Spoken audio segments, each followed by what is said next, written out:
Ready doors? Ready pop? Ready open?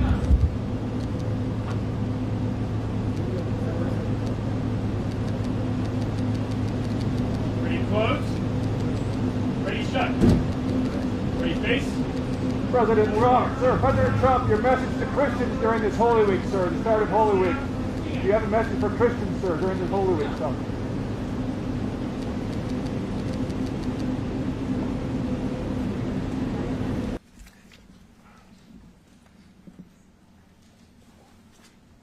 Well, thank you very much. It's an honor to have a friend of mine because we went through this together and got along very well for my entire period of time. So I knew him as a very young man. Now he's just a young man. And he's done a fantastic job. Mr. President, it's an honor to have you. Thank you. You're doing incredibly for your country. And we appreciate working with you because you want to stop crime, and so do we. And it's very, very effective. And I want to just say hello to the people of El Salvador and say they have one hell of a president. Okay, and I mean that, and I know him well. I know him as a very young man, Marco, even younger than you. You know, he started pretty young. He'll always be younger. Young at heart. But I want to thank you for the great job you're doing. I appreciate it very much. Thank you. Well, it's an honor to be here in the Oval Office with the President and leader of the free world. We're very happy, and we're very eager to help. We know that you have a crime problem, a terrorism problem that you need help with. And we're a small country, but if we can help, we will do it. And we actually turned the murder capital of the world, that was the journalists call it, right? Murder capital of the world, into the safest country in the Western Hemisphere. And, you know, sometimes they say that we imprison thousands. I like to say that we actually liberated millions. So, you know, like, It's very good. Who gave him that line? Do you think I can use that? yes. And in fact, Mr. President, you have 350 million people to liberate. Yeah. But to liberate 350 million people, you have to imprison some.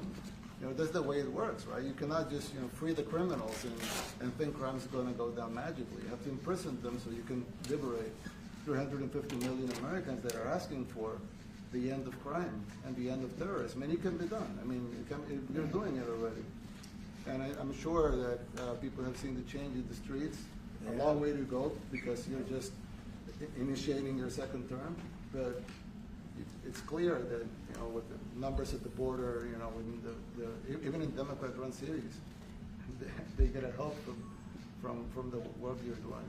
So I'm really happy to be here, honored, and eager to help.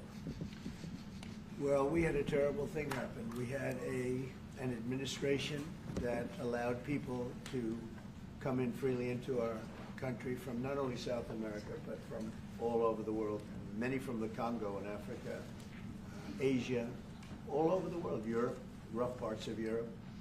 And they came from prisons, and they came from mental institutions, and they came from gangs, and the gangs of Venezuela and other places. And hundreds of thousands and even millions of them came. 21 million people altogether, but many of the people that came, just a tremendous percentage of them were criminals, in some cases violent criminals. We had 11,088 known murderers. Half of them murdered more than one person. This was allowed by a man who, what he did to our country is just unbelievable. So we're straightening it out, we're getting him out. But what they did and what that party did to our country, open borders, anybody could come in. As soon as I heard that, I said, every prison's going to be emptied out into our country. That's what happened. And we're straightening it out. And we just had numbers. We had the highest recruiting numbers in the history of our country going into police departments. And a year ago, we had the lowest numbers. You couldn't hire a biggest change. Yeah. Nobody's From ever the seen. lowest to the highest. And the military now, Marines, the Army, Air Force, Coast Guard, every slot is, I mean, we have the best numbers we've ever had. We call it recruitment numbers. And we've never had anything like it. We had records on at every single level. But very important, the policemen. The policemen are joining forces now that we're having a hard time with policemen because we weren't protecting our police. Yeah.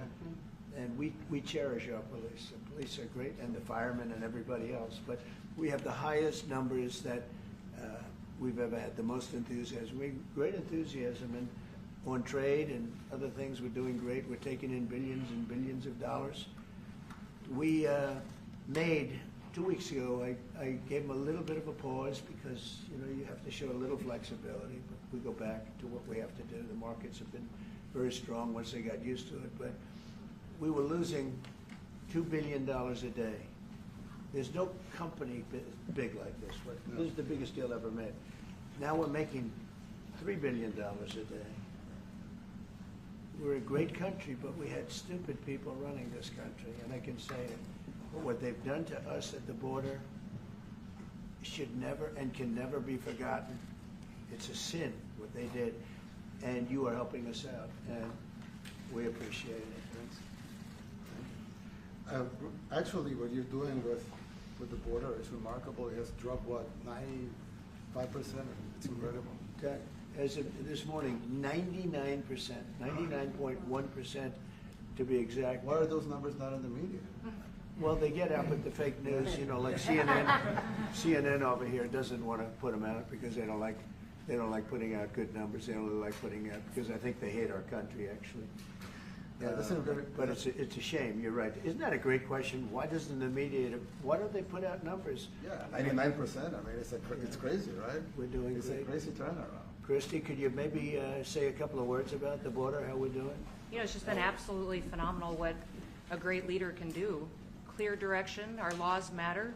We should only have people in our country that love us, and the Border Patrol and our ICE officers and law enforcement officers have done fantastic work. So we're proud of them. Now we just need to get the criminals and murderers and rapists and dangerous gang members and terrorist organizations out of our country. So, Mr. President Bukele, we thank you very much for your partnership.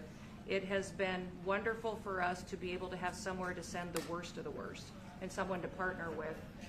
And we'd like to continue that partnership because it's been a powerful message of consequences. Mr. President, you wanted people to know that there was consequences if you break our laws and harm our people and endanger families. And this is a clear consequence for the worst of the worst that we have somewhere to put them.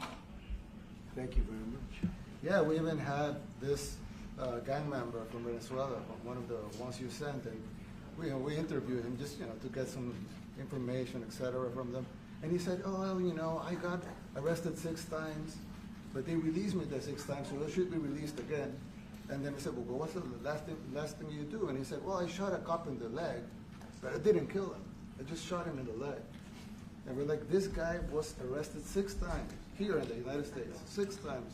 He was released 6 times, and in the he was released 5 times, and the last time he was sent to El Salvador, right? So he's not getting released. But the last time he shot a cop, actually, and he shot him in the leg. So these are, like you said, yeah, there's something broken. It's the liberal establishment. But they're not running things anymore in this country, and we're run by, and I don't say conservative, I don't say anything, we're run by people with great common sense. Yeah, common sense. Because it's all common sense. Yeah. It's not liberal conservative, it's common sense. Exactly.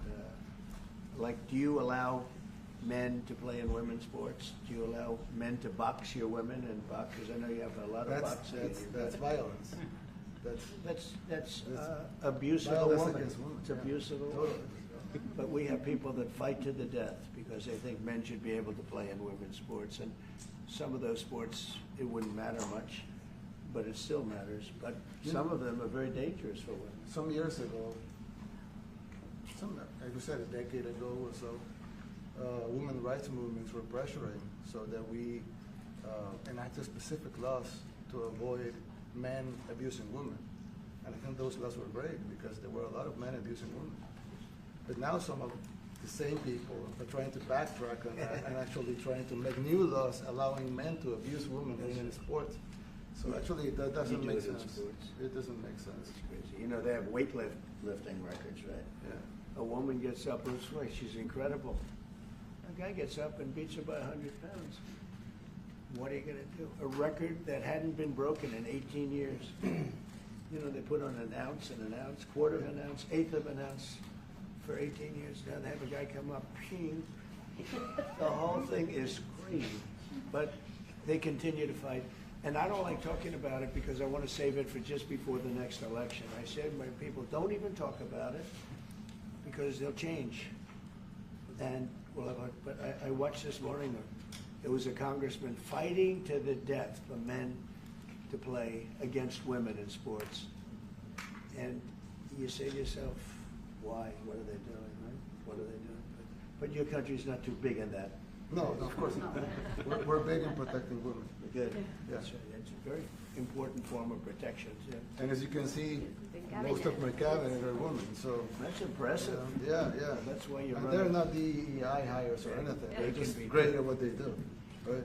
That's right. This is very impressive. Yeah, This no. is a first.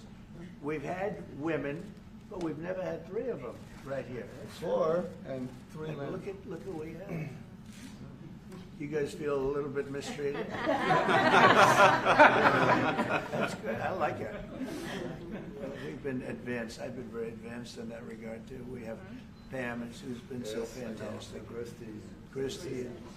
And the most powerful woman they say I anywhere. know, exactly. She's rated. They're all afraid of her. Susie Wells, they say, oh, she's tough. Yeah. Most powerful woman in the world, according to magazines. What do I know? Yes. But I think she probably is. Yeah. You know, she probably is. Congratulations. And you know, Stephen, who's done such a great job. Thank you, sir. We have great people. Very famous too. But we love working with him. He really lets them have it, right? Yeah, exactly. There's no games. No. It's very good. He knows. Do you have any questions, please? President Trump? No, let's not start Mr. with President. CNN because they're just so Mr. President. wrong. Yeah, please. Yeah, thank you, Mr. President. You repeatedly mentioned last night that Russia's attack on Ukraine was a mistake. What is the exact mistake? And have you given Putin a deadline to actually move toward a ceasefire? The mistake was letting the war happen. If Biden were competent, and if Zelensky were competent, and I don't know that he is. We had a rough session with this guy over here. He just kept asking for more and more. That war should have never been allowed to happen. That war, I went 4 years and Putin wouldn't even bring it up. And as soon as the election was rigged and I wasn't here, that war started. There was no way that war should have been allowed to happen. And Biden should have stopped it. And you take a look at Putin. I'm not saying anybody's an angel. But I will tell you, I went 4 years and it wasn't even a question. He would never, and I told him, don't do it. You're not going to do it. And it was the apple of his eye, but there was no way that he would have done it. All you had to do is lower oil prices. If you lowered oil prices, Biden kept the prices so high because he made it impossible to get it. If you lowered oil prices, you would have never had the war. But you wouldn't have had it with me anyway. That war would have never happened. And I think it's a great abuse. So now what do? You get a country where 25% of its land is gone, and the best locations, where millions of people are killed. You know, you haven't reported accurately the death. And this was Biden's war, and I'm trying to stop it. And I think we're going to do a good job. I hope we're going to do it. They lose 2,500 young people a week, think on average. Now they're Russians and they're Ukrainians, but it's 2,000. We don't care. It's like whatever it is. They're not from your country. They're not from mine. But I want to stop it. 2,500. It's a killing field. It's like the Civil War. You take a look. I look at the satellite pictures. This should not be happening in our time. Of course, our time can be pretty violent, as we know. But that's a war that should have never been allowed to start. And Biden could have stopped it, and Zelensky could have stopped it, and Putin should have never started it. Everybody's to blame. Have you spoken to President Zelensky, sir, about his offer to purchase more Patriot missile batteries? Oh, I don't know. He's always looking to purchase missiles. You know, he's against. Listen, when you start a war, you got to know that you can win the war. Right? You don't start a war against somebody that's 20 times your size, and then hope that people give you some missiles. If we didn't give them what we gave, remember, I gave them javelins. That's how they won their first big battle with the tanks that got stuck in the mud, and they took them out with javelins. They have an expression that Obama at the time Obama gave them sheets and Trump gave them javelins. But it's something that should have never happened. It's a really shame. The towns are destroyed. Towns and cities are, largely destroyed. They have the spires, the beautiful spires that go up. They say they were the most beautiful in the world in Ukraine for whatever reason, but the most beautiful in the world, they're mostly laying on their side, shattered and broken. And most importantly, you have millions of people dead. Millions of people dead because of 3 people. I would say 3 people. Let's say Putin, number 1, but let's say Biden, who had no idea what the hell he was doing, number 2, and Zelensky. And all I can do is try and stop it. That's all I want to do. I want to stop the killing. And I think we're doing well in that regard. I think you'll have some very good proposals very soon. Last question, sir. Have you attributed a motive through the FBI investigation behind the attack on Governor Josh Shapiro over the weekend?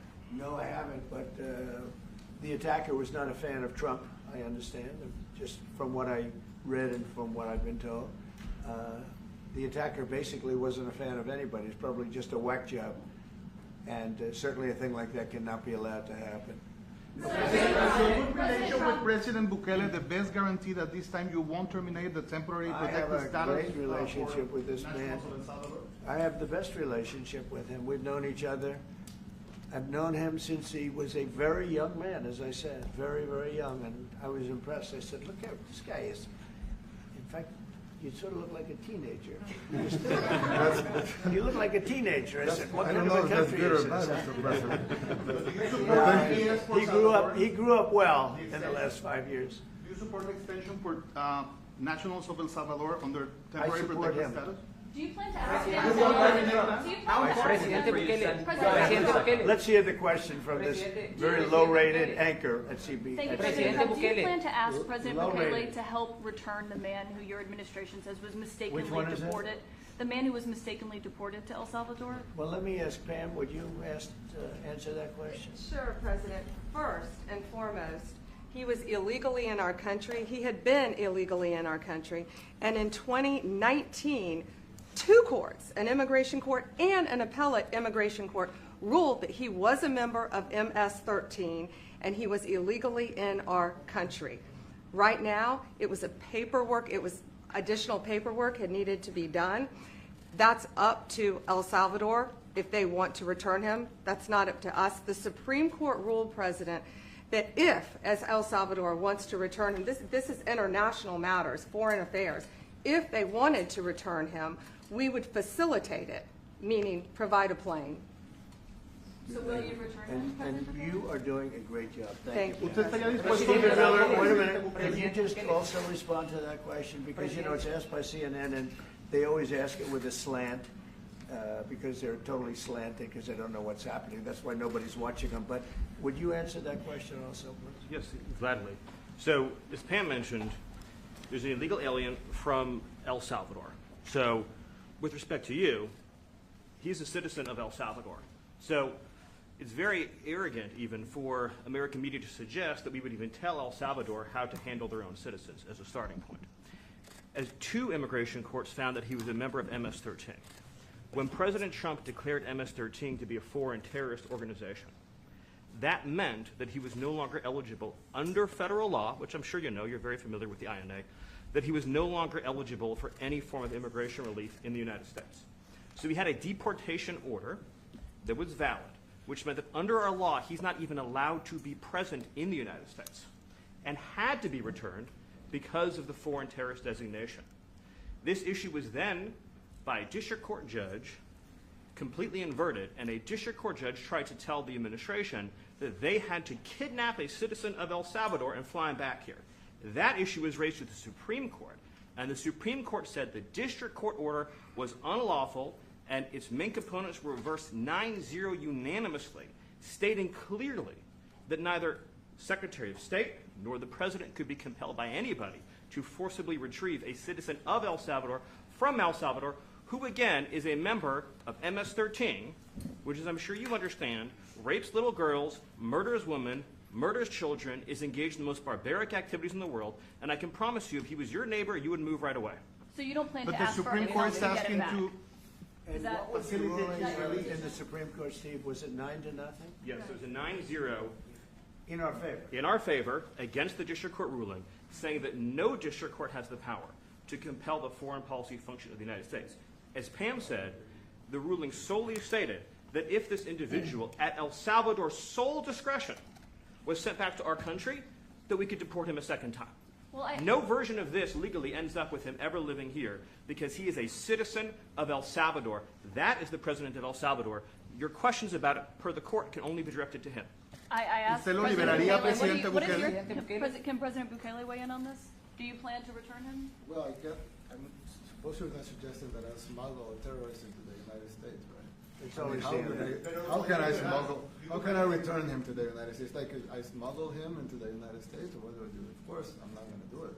It's like, I mean, the question is preposterous. How can I smuggle a terrorist into the United States? I don't have the power to return him to the United States. but you can release him inside El Salvador. Yeah, but I'm not releasing. I mean, we're not very fond of releasing terrorists into our country. I mean, we just turned the murder capital of the world into the safest country of the Western Hemisphere, and you want us to go back into the releasing criminals so we can go back to being the murder capital of the world? No, that's not going to happen. Well, they'd love to have a criminal, released into our I mean, there's a fascination. They would love it. Yeah. They're sick. These are sick people. Marco, do you have something to say about Yeah, I mean, Stephen outlined it.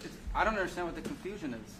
This individual is a citizen of El Salvador. He was illegally in the United States and was returned to his country. That's where you deport people, back to their country of origin, except for Venezuela that wasn't refusing to take people back, or places like that.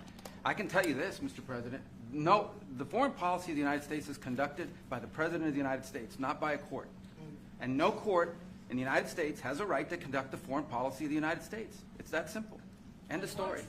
And that's what the Supreme Court held, by the way, to Marco's point. The Supreme Court said exactly what Marco said, that no court has the authority to compel the foreign policy function of the United States. We won a case 9-0, and people like CNN are portraying it as a loss, as usual, because they want foreign terrorists in the country who kidnap women and children. But President Trump, his policy is foreign terrorists that are here illegally get expelled from the country, which, by the way, is a 90-10 issue. Well, Mr. President, you said that if the Supreme Court said someone needed to be returned, that you would abide by that. You said that on Air Force One just a few days ago, and they said that it must be facilitated. Why don't you just say, isn't it wonderful that we're keeping criminals out of our country? Why can't you just say that? Why do you go over and over, and that's why nobody watches you anymore. You have no credibility. Please, go ahead. President Trump, thank you so much. How many illegal criminals are you planning on exporting to El Salvador? And President Bukele, how many are you willing to take from the U.S.? As many as possible. And I just asked the president, it's this massive complex that he built, jail complex. I said, can you build some more of them, please?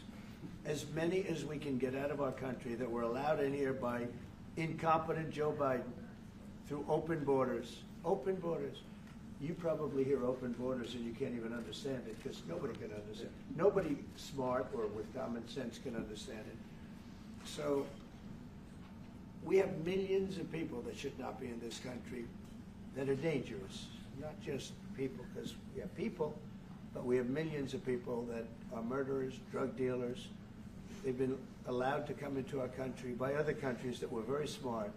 When they heard that this very low IQ president, and by the way, I took my cognitive exam as part of my physical exam, and I got the highest mark, and one of the doctors said, sir, I've never seen anybody get that kind of, that was the highest mark. I hope you're happy with that, although they haven't been bugging me too much to take a cognitive, but I did do my physical and it was released. I hope you're all happy with it. I noticed there's no question, so probably you are. But the cognitive, they said to me, sir, would you like to take a cognitive test? I said, did Biden take one? No. Did anybody take one? No, not too many people took them. I said, what about Obama? Did he take one? No, he didn't take one either. I said, let me be the only one to take one. But I've actually taken them 3 times already. I like taking them because they're not too tough for me to take. But we had a great physical exam, so I know you're going to ask that. And the doctors who are total professionals, Walter Reed Medical Center, they're great people. And I visited a soldier that was badly wounded, incredible soldier, lost his leg, and spent a lot of time with him. I mean, great with his mother, and it was really a very great thing. They do a phenomenal job. I just want to say, Walter Reed, I was there for, 5-6 hours. You were there with me. But I took a full physical, and it came out perfecto, so that's good. And she got me for a little longer. Would the U.S. be willing to pay for those facilities to be opened if new ones were going to be built? I'd do something. We'd help them out. Yeah, we help them. They're great facilities, very strong facilities, and they don't play games. I'd like to go a step further. I mean, I said it to Pam. I don't know what the laws are. We always have to obey the laws, but we also have homegrown criminals that push people into subways, that hit elderly ladies on the back of the head with a baseball bat when they're not looking, that are absolute monsters. I'd like to include them in the group of people to get them out of the country, but you'll have to be looking at the laws on that, Steve, okay? How essential is it for you guys to be locking up these prisoners? And do you think more presidents should follow suit like you guys as far as taking a hard stance on crime here in the United States? Well, I do. I think everybody has to. I mean, the president said it better than anybody. He said, you know, you have liberty and you have to have liberty, but to have liberty, not everybody is going to be good. And, you know, some are bad because they're sick. They're mentally deranged. They're bad. Why do you think and you have to take them, if you're going to have a country, you're going to have to take those people out. And we've been doing that. But this was like an unforced error, they would call it, where we had people that may hate our country, or maybe they're just stupid people. I think they're probably stupid people more so. A lot of people said they did it for the vote.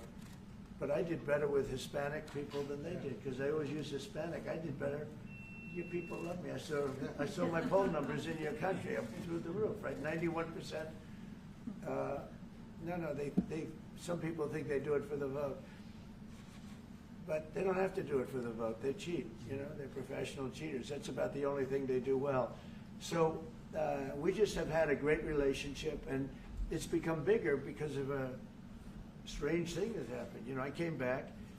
We had no war in Ukraine. We had no war we had no October 7th Middle East problem. We had nothing. We had no inflation. We didn't have the Afghanistan, most embarrassing moment in the history of our country, the Afghanistan, not withdrawing, because I would have been out, you know, I had it all set to bring people out with dignity and pride. That was the worst, most embarrassing moment in the history of our country, Afghanistan. We didn't have any of that. You wouldn't have had the war with Russia, Ukraine. You wouldn't have had the Middle East problem because Iran was broke. They had no money because we had secondary sanctions on and lots of other sanctions.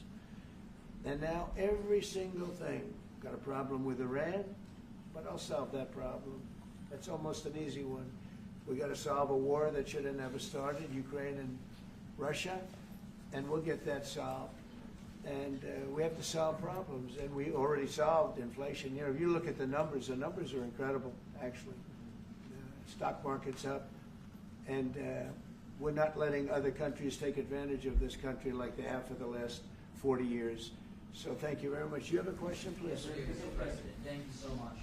You scored another major investment win this morning when NVIDIA pledged to build its AI supercomputer, the first time ever, right here in the United States. Thank you. That's a question I like. That's true. What is your reaction to this announcement, sir, and how will this positively benefit Americans across America? Well, it's one of the biggest announcements you'll ever hear, because NVIDIA, as you know, controls that almost the entire sector, which is one of the most important sectors in the world, between chips and semiconductors and everything else. And they're the biggest. And the other biggest we already have coming in is spending $300 billion, as you know. They announced 2 weeks ago. But NVIDIA is so highly respected.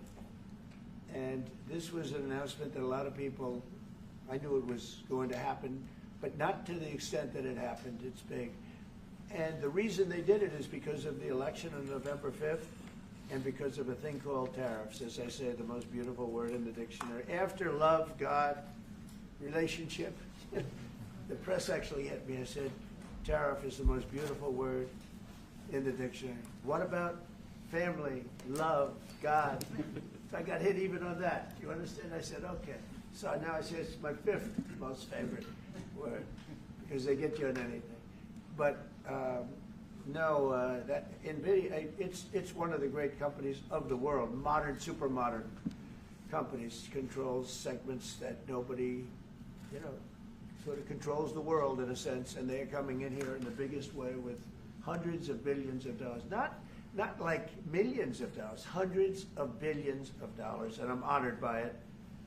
And I want to thank Jensen and all of the people that we deal with. They're great people, they're brilliant people. And without tariffs, they wouldn't be doing it. Okay. Thank you very much. Yeah, Are please. you considering additional sanctions against Russia after their latest attack? And do you have an update on the rate and when you might announce Well, I semiconductor already have tariffs? sanctions on Russia. I put them there. If you remember, Nord Stream 2, that's the big pipeline that goes through Europe. I stopped it. That's Russia's pipeline, the largest pipeline, I think, in the world. Goes to Germany. And I stopped it. And when Biden came in, he approved it. And then they say, oh, I'm friendly with Russia. No. Putin said, if you're my friend, I'd hate to see you when you're my enemy. I stopped the biggest economic job they ever had. I stopped it cold, right? It was dead. You know that, right? And Biden came in and he immediately approved it. What was that all about? And it's a pipeline that takes care of a lot of the needs. Now, it was a very controversial thing, but I stopped it, and Biden approved it. Question? On tariffs, No, not you. Not Presidente Bukele, update today on potential semiconductor tariffs and potentially pharmaceuticals. What? Semiconductor tariffs and potentially pharmaceuticals. Pharmaceuticals we're going to do. We don't make our own drugs, our own pharmaceuticals. We don't make our own drugs anymore. The drug companies are in Ireland and they're in lots of other places, China. And all I have to do is impose a tariff. The more, the faster they move in. The higher the tariff, it's very simple. It's inversely proportional. The higher the tariff, the faster they come. And we're going to be doing that. That's going to be like we have on cars. We have, as you know, a 25% tariff on cars. We have a 25% tariff on steel and aluminum. And that's what that category fits right now. Do you have a percentage in mind and a timeline? I have a timeline, not too distant future. We're doing it because we want to make our own drugs. We're doing it because we want to make our own steel and aluminum, lumber, other things. And they're all coming in. We have record numbers, $7 trillion. Since I announced, like a month and a half ago, since I came in, we have over $7 trillion being invested in the country. We didn't have $1 trillion. We didn't have $500 billion for some of these guys. They didn't know what the hell they were doing. So we have the largest investment that we've ever heard of, and we're only 2 months in. And that'll continue at levels that you've never seen before. It's what's going to happen. And even the stock market's up today. We also had, a lot of people didn't say it the way it was. We had the largest gain in the stock market in history on every single category last week. That was a nice game because we get a little hit because people didn't understand the power of our country economically if you use it right. Do you have something to say on that, JD? Yes, sir. I mean, look, for 40 years we have lost manufacturing capacity. Workers have seen their wages stagnate. And some of the most critical things that we need, from the pharmaceuticals, the drugs that we give to our children, the antibiotics that we give to our kids, to the weapons that we actually need to fight a war, if God forbid we had to fight a war, we don't make enough of that stuff. And so President Trump ran explicitly on changing that. Yes, as the president mentioned, it caused a little bit of disruption in the market, but I actually think over the long term, workers are going to benefit, stocks are going to go up, American businesses are going to benefit as we reinvest and reindustrialize our country. And the auto workers and the Teamsters and all of the unions, not traditionally Republican, but I'm winning those unions by, we're up 40, 50 points on the Democrats. They're losing everything. They're losing everything because they just have policies that are not believable. They fight for policies that are 5% popular. and nobody knows who the 5% are. I mean, nobody can find the 5%. But if you go back to Ohio, and by the way, we have the great championship team from Ohio coming in today, right? Very big day. And that's going to be a little bit later. And that'll be, if you want to stick around, I'll introduce you to some nice people. You'll see some very large people, right? You'll see some people that even you have not seen people like this. These are big, these are 6'7", 380 pounds with no fat. Okay, that's pretty good, right? But the team, the national championship team, is being honored today at the White House, so that'll be exciting. If you're around, you want to stay around, I'll have you up there. You can tell them all about your prison, how you have to behave. Okay. Who else? Are those exemptions on electronics? Yeah, you said yesterday that you're making a decision on Iran very quickly. What do you mean by that? Is that a decision to strike Iran? They have to solve their problem very quickly. Iran wants to deal with us, but they don't know how. They really don't know how. We had a meeting with them on Saturday. We have another meeting scheduled next Saturday. I said, that's a long time. You know, that's a long time. So I think they might be tapping us along. But Iran has to get rid of the concept of a nuclear weapon. They cannot have a nuclear weapon. He can't have a nuclear weapon. Nobody can have. We can't have anybody having nuclear weapons. You know, we can't have nuclear weapons. And I think they're tapping us along because we're so used to dealing with stupid people in this country. And I had Iran perfect. You had no attacks. You would have never had October 7th in Israel, the attack by Hamas, because Iran was broke. They were stone cold broke when I was president. And I don't want to do it. I want them to be a rich, great nation. The only thing is, one thing, simple. It's really simple. They can't have a nuclear weapon. And they got to go fast because they're fairly close to having one. And they're not going to have one. And if we have to do something very harsh, we'll do it. And I'm not doing it for us. I'm doing it for the world. And these are radicalized people, and they cannot have a nuclear weapon. Does that include a potential strike on Iranian nuclear facilities? Of course it does. And just a follow-up question, a clarification. You mentioned that you're open to deporting individuals that aren't foreign aliens but are criminals to El Salvador. Does that include potentially U.S. citizens, fully naturalized Americans? If they're criminals and if they hit people with baseball bats over their head that happen to be 90 years old, and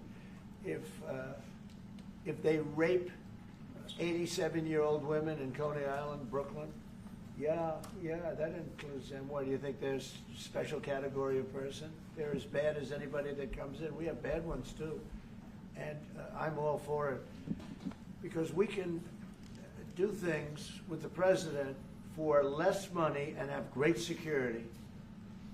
And we have a huge prison population. We have a huge number of prisons, and then we have the private prisons, and some are operated well, I guess, and some aren't.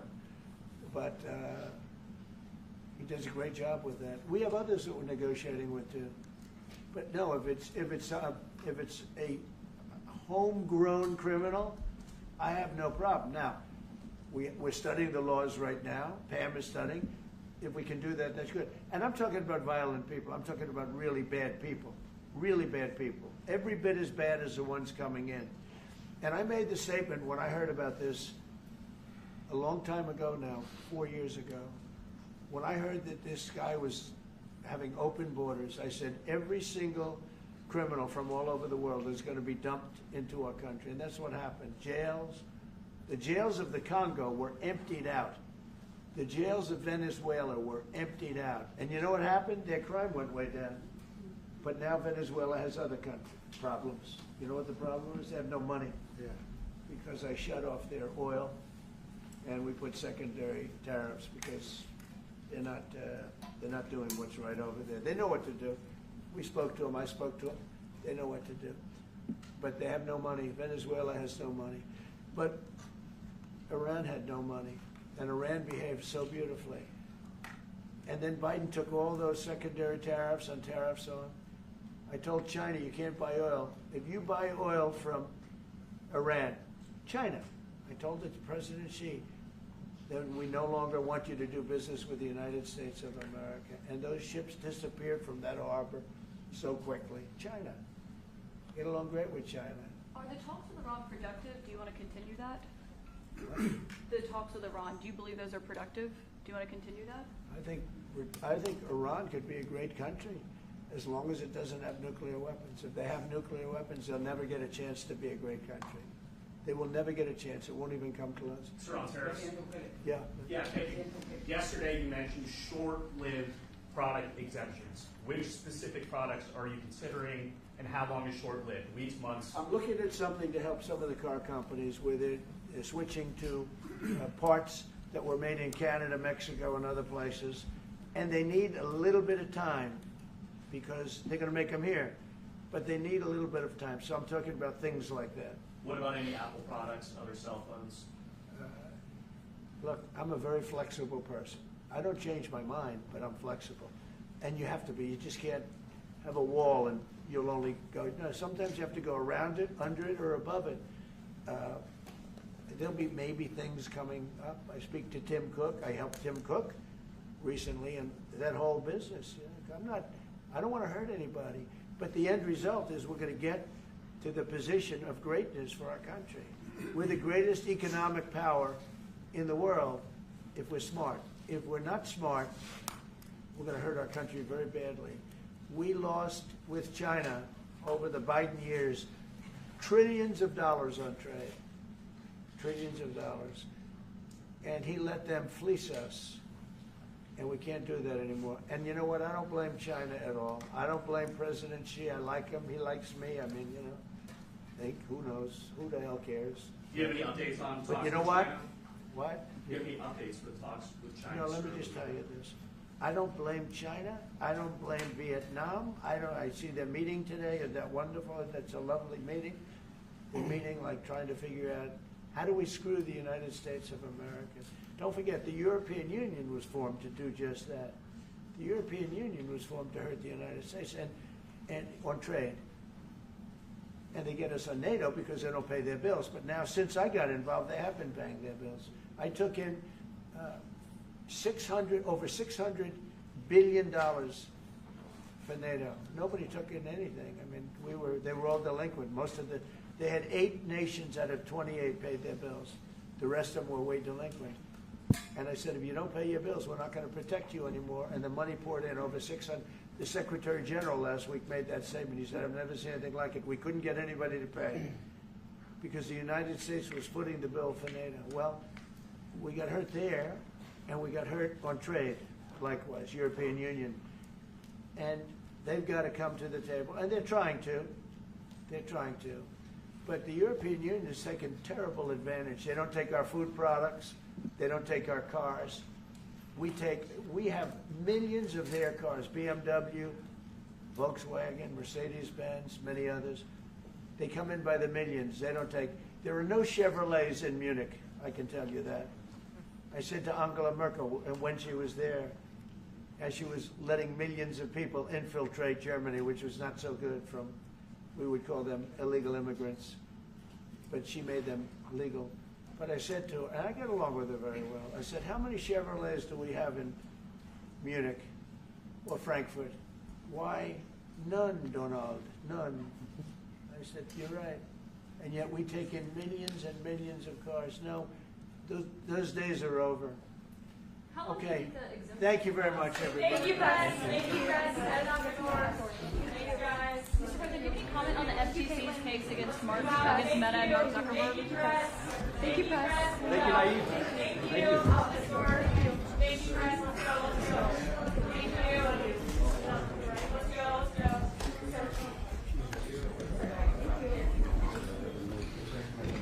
Thanks, guys.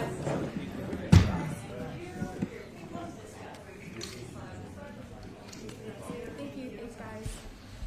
Thank you, Press. Thank you, Press. Keep coming. Keep going. Keep going. Keep going. Keep going. Thank you. Thank you.